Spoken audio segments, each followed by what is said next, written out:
On May 1st, just 1 week after the outbreak of the war, the U.S. Asian Fleet, which had gathered in British Hong Kong, appeared in Manila Bay, Philippines.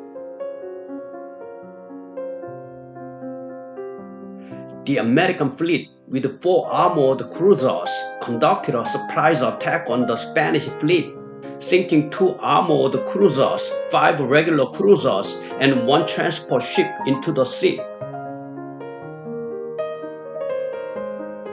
The Spanish army had no choice but to surrender to the United States, and the United States was able to secure command of the Western Pacific. Moreover, the Philippines, like Cuba, was also in the midst of an anti-Spanish independence struggle. However, Spain's priority was Cuba, so the Spanish army deployed in the Philippines had a relatively insufficient number of troops and became demoralized, facing a sense of defeat. In the end, the Spanish army surrendered easily when the U.S. forces landed and invaded in earnest.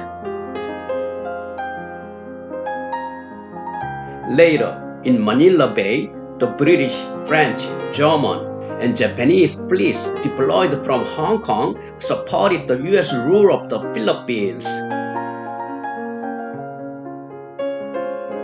June 20th, the U.S. Navy cruiser USS Charleston occupied Guam without encountering resistance or shedding any blood. As the Philippines was lost in an instant, the Spanish government panicked and dispatched their main fleet, which had been on standby for defense of the mainland, to the Philippines. However, shortly after they passed through the Suez Canal, the main American fleet appeared to maneuver towards the Spanish mainland. Spain was forced to return the main fleet to its homeland as major powers firmly supported the United States and Spain became isolated internationally. After devastating defeats in both the Caribbean and the Philippines, Spain was eventually forced to agree to an end to the war. On December 10, 1898, the Treaty of Paris was signed between the United States and Spain. In the agreement, Spain recognized Cuba's independence, ceded Guam and Puerto Rico, and humiliatingly handed over the Philippines for a bargain price of $20 million. This outcome amounted to the surrender of most of Spain's colonies to the United States. The splendid Spanish Empire completely lost its hegemony in the Americas and officially ended. Palau, the Caroline Islands, and the Northern Mariana Islands were still part of Spain, but these alone were virtually insignificant. 1899, Spain, which had no ability to maintain its territory due to its defeat by the United States, had to give up their empire by selling the islands for 70 million marks to the German Empire, which was dreaming of expanding its colonies. The German Empire incorporated the Pacific Islands purchased from Spain into its colony of New Guinea. With defeat in the Spanish-American War, Spain lost Cuba and the empire it had maintained in South, North, and Central America for nearly 500 years. And Spain had no choice but to watch the United States rise as a hegemony in the Atlantic Ocean. In particular, in the case of Cuba, The island had been elaborately cultivated and considered part of mainland Spain, so the shockwave felt by the Spaniards was indescribable. At this point, Spain's only remaining colonies were the Spanish Sahara Morocco in North Africa and Spanish Guinea in West Africa. In Spanish Guinea, the areas of the Niger River and the Ogooué River in Gabon had previously been claimed by Spain. However, as a result of the Treaty of Paris, Spain's territory was reduced as the northern part of the territory was handed over to Germany and the southern part to France. After the middle of the 20th century, these territories eventually gained independence or transferred the territory to Morocco, a newly independent country in 1956. And in modern times, only Ceuta, Melilla, and the Canary Islands in North Africa were maintained as autonomous cities and autonomous provinces. This situation was possible because most of the local residents were Spanish nationals. The remaining Spanish territories in North Africa were under the control of the Spanish central government under the status of Plazas de Soberanía. The United States achieved hegemony in the Caribbean, forcibly implementing the Monroe Doctrine, which stated that European powers should not establish colonies in the Americas. In addition, by occupying the Philippines, the US prepared a foothold for advancing into the Western Pacific and Asia. With this, the United States took the initiative by building a new empire spanning the Pacific and Atlantic Oceans. It is reasonable to think that Spain, previously the empire on which the sun never set, had fallen at this point and that their crown had been taken by the United States.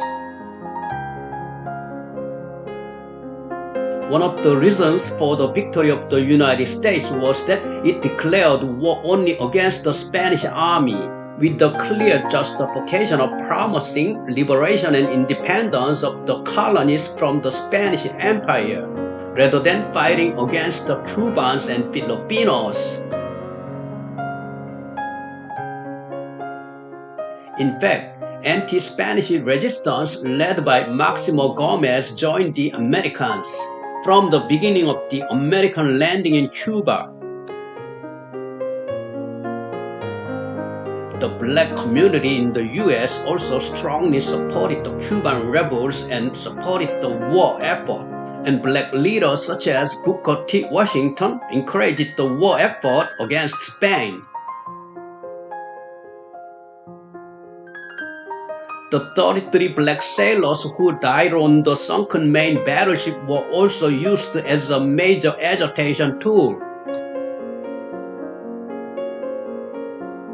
In any case, the justification for war was Cuba's independence, so in 1902, after 4 years of military rule, the United States granted Cuba independence in order to show that the United States had no imperialist ambitions. However, Cuba was compelled to rent Guantanamo to the United States at a low price, and came under strong US influence in all aspects of politics, economy, and society. Although seemingly independent, Cuba was in fact a vassal state of the United States. This relationship continued until Fidel Castro launched a socialist revolution. Guantanamo is still used by the United States to this day.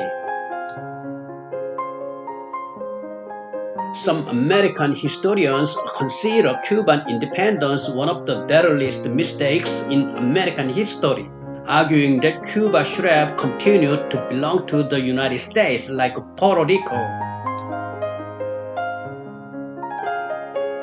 For reference, when the conflict between U.S. slave states and free states intensified, there was a movement to occupy Cuba and make it another slave state. In order to prevent this, a law to not annex Cuba was enacted and has been in effect until now. Since the United States did not make such a promise to the Philippines, it regarded the Philippines as a colony from the beginning and did not recognize the independence movement there. Therefore, the independence movement resisted the United States and eventually, after a battle between the United States and the Philippines independence forces, the movement was suppressed by the U.S. military. The United States forcibly occupied not only Spain's Philippine Capitania General, but also the island of Mindanao, which was not part of Philippine territory at the time until 1912, and incorporated them into the territory of the United States. In order to show that it had no imperialist ambitions, the U.S. advertised its rule of the Philippines as for the independence of the Philippines. Because of this position, the U.S. was on the side of guaranteeing a lot of autonomy compared to other colonial powers, but it only guaranteed the interests and good treatment of Filipinos who were pro-American landlords. However, ordinary Filipinos, like in any colonial empire, were subjected to exploitation. As the United States built and managed a country spanning two oceans, the Atlantic and the Pacific, the problem of disposing naval power arose. It was clear that the United States would be completely defeated if it recklessly dispersed its naval power, which was still weak compared to other great powers.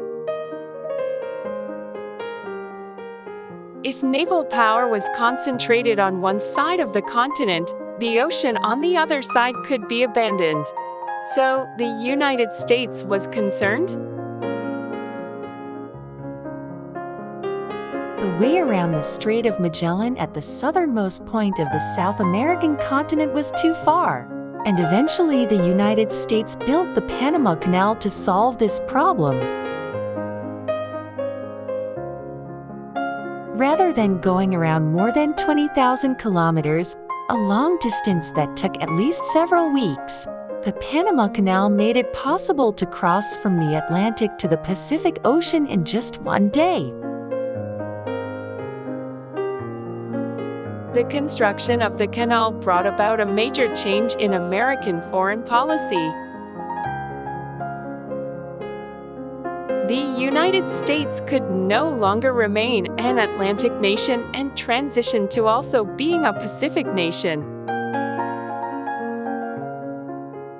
The U.S. Navy's warships could now move quickly from the Pacific to the Atlantic and back again. So it is not an exaggeration to say that the United States was able to effectively use its naval power without significantly increasing it and become a world hegemon. Thank you for watching the video Spanish-American War Part 3 provided by History and Current Events. I'm Mia, Rebecca, Katie, Leah and Tony have contributed so far as narrators. Thank you.